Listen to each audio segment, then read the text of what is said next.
Very good evening. It's 8 o'clock. I'm Tony Ndoro, live from Johannesburg, and these are your top stories tonight. But you still, at least you've got your families and you've got the things that money can't replace. You've got that with you still.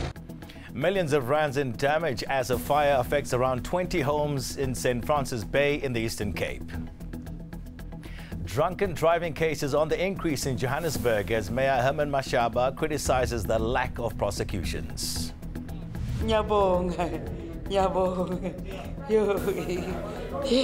Despite delays, appreciation and excitement as the Department of Human Settlement hands over 69 houses to military veterans in Johannesburg. Let's go to our top story now. The mayor of the Kucha local municipality in the Eastern Cape believes that the fire around St. Francis Bay may have been sparked by someone trying to clear land. Residents are being evacuated and around 10 to 12 houses have been burnt down. Authorities are battling windy conditions to try and extinguish the fires. Tim Tongana is at the scene and joins us now live. Ati, good to talk to you. Give us the latest, please. And I can see you're actually at one of the houses that was destroyed by the fire. That's correct, Tony. One of the several homes here in St. Francis Bay that have been devastatingly affected by the fire that broke out as early as 10 a.m. Now, I'm with my colleague Crescendo Lo, whom I'm going to ask to pan and show you the damage in this particular home that you're seeing right now. Some of the residents were not able to salvage some of their belongings, whilst others were able to salvage some of their belongings. The fire, like I said, starting out as early as 10 a.m. this morning, and of course authorities asking locals and tourists to evacuate their homes in in a precautionary measure, trying to make sure that no one gets negatively affected. No one was injured, Tony, at this particular fire in St. Francis Bay, and the mayor actually said to us that the fire might have been sparked by someone in an open piece of land who started a fire that was uncontrolled and then ended up through the wind blowing. And most of the homes actually that were affected by this fire have thatched roofs, so residents were also trying to put water on top of the roofs, and that also affected the water supply for the firefighters who are still currently on the ground. The fire is contained at the stage, but we still have police as well trying to make sure that no one loots following the fire that broke out here. But now I'm going to ask my colleague to continue showing you the damage to some of the homes here. Devastating scenes that we saw earlier on of residents evacuating and some of them trying to save their belongings, but like I said, some of them not being able to retrieve their belongings. And now I'm just going to ask you to listen to an interview I had with the mayor, Mr. Hendricks, and he spoke about the extent of damage caused by this fire. I think there's about 10 houses that, 11 houses that we know was burned down structurally. Then there's another 2 houses a little bit down, so 2 are damaged. So you're looking at about 13 houses, not 20. If you estimate that houses can go between 5 and 10 million, you're looking at close to 100 million, or maybe just over 100 million of damage to houses. Vegetation, that still has to be determined, but you're looking at damage of over 100 million. All right, that's Tim Tongan on the scene in St. Francis Bay. Thank you so much for that report and showing us that house, and just shows exactly how bad some of these houses have been damaged. All right, that's Tim Tongana coming to us live. Let's move on now. And drivers hitting the bottle before getting behind the wheel remain a major headache for law enforcement over the festive season. The Johannesburg Metro Police Department says over 800 people were arrested in the city last month for driving under the influence. 11 people have died on Joburg's roads since the start of the Holiday Road Safety Campaign 2 weeks ago. Yanko Tolme reports. For many South Africans, this time of the year means slowing down and getting some well-deserved rest. But this isn't the case for law enforcement officers. The festive season sees them out in full force. Their goal? To protect you. But this isn't an easy task, with criminals and irresponsible drivers causing trouble. And there's one battle that the JMPD is still struggling with. That's drunk driving. It is a problem because at the moment now it has increased from October to 821, I think, for November. It worries me because I thought this campaign that we have been doing all along and the roadblock, roadside checks, I thought it would bear fruit, but there's an increase. Either what we're doing is not working, we either have to change our strategy. The number of arrests might be encouraging, but the actual rate of prosecution is quite the opposite, something the city of Johannesburg is describing as a disaster. All these efforts that you are putting into ensuring that we stop criminality in our city, for as long as we don't have prosecution, at the end of the day, you're actually losing money, we're losing our limited resources. So it is for that reason I keep on a daily basis appeal to national government as to why they're not taking criminality seriously. Yanka Tolmai, Johannesburg. South African Airways has entered into a partnership with Emirates Airline. The deal will see the two airlines expand their code-share agreements. This means they will share booking services for flights. SAS spokesperson Tladi explains. Code-share agreement is a phenomenon that is found in an airline industry where two or more airlines would come together, form a partnership, on the basis of which the one airline would be regarded as the operating carrier, whilst the other one will be the marketing carrier. The marketing carrier is the airline that is able to approach its customers for them to buy tickets, and these customers will be flown by the operating carrier. In a nutshell, that's what it means. So it means that the marketing carrier has its space secured in the operating carrier, and its passengers will be able to travel seamlessly so.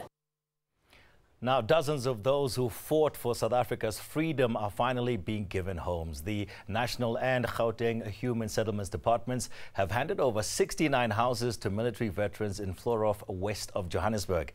The plan is to give 600 homes to veterans from different political organizations by the end of this financial year. Masego Ratlaga has more. Unable to contain her excitement, Goko Nombi Buthelezi is overcome by emotion as she's brought into her brand new home. She is one of many who sacrificed their lives to fight for South Africa's liberation. Buthelezi left South Africa for Tanzania with her mother in 1962. She began serving in the military in 1970 under the PAC until her return to South Africa in 1992.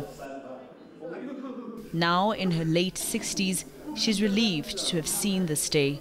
She hopes her mother, who passed away in Tanzania, is looking down on her.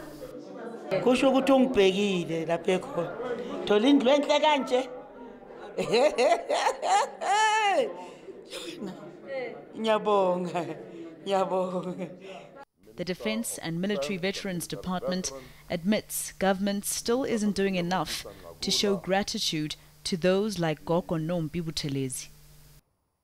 To sum it all up, since the program on housing delivery started in 2014-15, overall delivery stands at only 152 houses against the total target of 1,570 houses. Some recipients reached old age while waiting for houses. But despite the dwellings being 7 square meters short of what government had promised, the veterans say they are just happy to have homes they can call their own. Masego Ratlaga, Johannesburg. Despite having over 60 vacancies in various departments, the Tembisa Hospital says it is ready for the festive season rush. The East Rand Hospital is serving a population of about 2.4 million people. Healthcare facilities usually see an uptick of patients during the holidays. Tsekhacho Moachi has more. Busier and busier. This is one of the Gauteng hospitals that experience an influx of people during the festive season, and resources are stretched. According to our own figures, we have got 67 vacancies, which we are currently filling. But the 400 and something posts, those are the posts that we will want to have to be able to effectively actually function. Mokhaladi is confident plans are in place to deal with the large number of patients expected. He's admitting one of the main challenges at the hospital is the long waiting time. But he says a new e-system is helping to alleviate the pressure. We have got the best waiting times in our pharmacy department, which is about 30 minutes. But the biggest challenges which we have is in casualty. Because of the overcrowding condition, it's very, very difficult to optimally see those patients. While some patients are praising the hospital staff for their hard work, others have complaints. Today I'm happy in service. OPD. Ababon if I let's say December 2. But it did not take time. Then I was called to call my medication. I'm highly satisfied with the service they give us in hospital. It's in these very corridors of the Tembisa Hospital where patients will flock this festive season as the year draws to an end. They'll be treated for various illnesses. But the CEO says they're ready and determined to help all those unfortunate to find themselves here. Tembisa Hospital. Okay, stay with us on eNews. Coming up, criticism has been tabled at Labour leader Jeremy Corbyn for calling for another vote of no confidence on Prime Minister Theresa May. That's coming up in your international news, but Muteo will have some business news before that. Global conditions hitting the JSE today, Tony, dragging it back while the rand still fights against all three major currencies.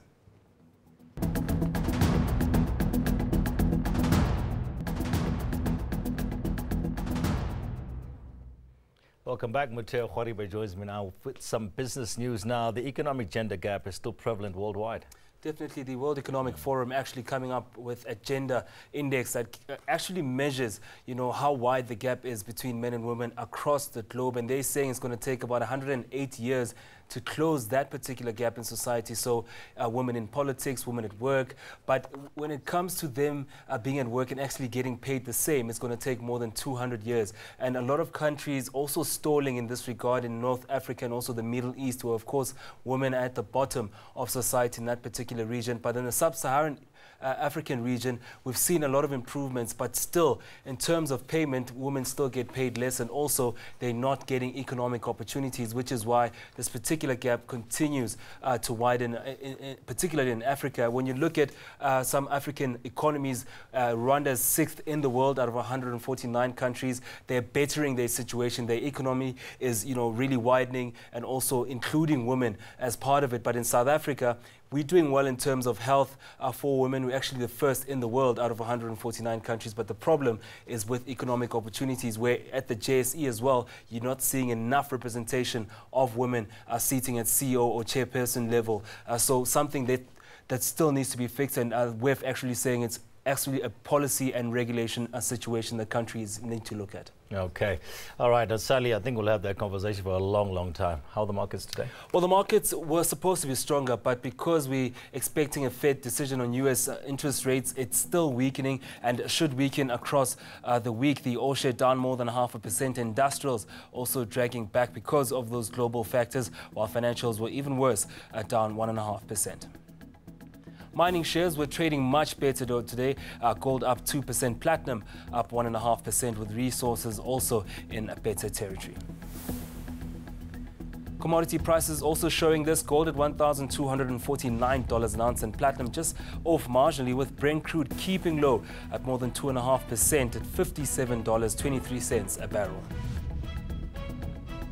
Well, the rand still fighting above its weight, still punching above its weight there at 14.31 against the dollar, at 16.26 against the euro, and also quite flat against the pound at 18 rand 9 cents. All right, Mateo, thank you so much for that update. Appreciate it. Good one. Right, let's go overseas now. And the UK's opposition leader, Jeremy Corbyn, has tabled a motion of no confidence against British Prime Minister Theresa May. The motion was sparked by May's delay of the much-anticipated Brexit deal vote until early next year. Last week, May survived a similar vote brought by her own Conservative Party. Our UK correspondent, Natalie Powell, brings us more. A lot of people are suggesting that it is simply symbolic. This is the leader of the opposition tabling a motion of no confidence against Theresa May, but not against her government. So it really is him trying to suggest that he has no faith in her, has no faith in her party, but whether it can do anything to remove her, well, no, it can't really. In order to do that, he would need to table a vote of no confidence against the government itself, and even then would need the majority of Parliament to approve that. He hasn't done that yet, and in fact has been quite widely criticised for having not done that because of what many politicians are calling quite a shambolic situation in Parliament at the moment. Please stay with us. Louis standing by. He's going to bring us the weather, see what's going to be happening this week weather-wise. And then a small village in the Arctic Circle has people frantically writing to Santa Claus to get their requests in before Christmas.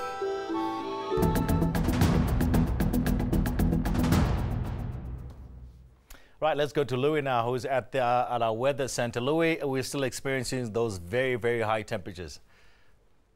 Some parts of the country, yes, Tony, are going to stay very hot into tomorrow. But let's take a quick look at some of our top temperatures over South Africa today. Skukuza at almost 43 degrees Celsius this afternoon. Richards Bay and Umthunzini in the north coast of KwaZulu-Natal above 40 degrees, and similar for Fort Beaufort in the Eastern Cape. Let's take a look at what happens overnight, and we're going to start seeing a few showers drifting into the south coast into the course of this evening and early parts of tomorrow as well. Some of those showers are going to make their way into the interior of the Eastern Cape by the afternoon, and then stormy weather develops over the eastern parts. There's also a watch in place for the potential of severe thunderstorms for the interior of KwaZulu-Natal. And then by evening, some of those thunderstorms start to dissipate and it becomes quite rainy over KZN. In the Northern Cape, on the other hand, it's going to be a settled Wednesday with sunshine for many areas, quite a bit cooler for Springbok, Calvinia and Sutherland in the mid to lower 20s. And there's a bit of rain around for the Western Cape on Wednesday, including the peninsula, small chance of a few showers, but a 60% chance for the Garden Route. A high probability of rain as well for Port Elizabeth, and that rain spreads into the interior, and there could also be a few thunder showers over the eastern parts of the Eastern Cape. And a much cooler day for Richards Bay at 29 degrees, and there's at least a 60% chance of thunderstorms over KwaZulu-Natal. Stormy weather will also be developing for Mpumalanga. It stays extremely hot for the Lowveld. Skukuza 42 degrees as a maximum. And we see some of those extreme temperatures as well into Limpopo, Musina 24 as a minimum and 41 as a maximum. Hot with very patchy thunder showers into the northwest, and it will also be another hot day for the Free State, where Bloemfontein is expected to stay dry. And finally into Gauteng, isolated thunderstorms, another hot day in the province, 17 and 30, your expected temperatures in Johannesburg. And a quick look ahead into Thursday, and we're going to have thunderstorms once again in the eastern parts, much cooler for Durban and Richards Bay with cloudy and wet weather expected. And then on Friday, thunder showers return to Mahikeng, but over the northern and western Cape, it stays mostly hot and dry.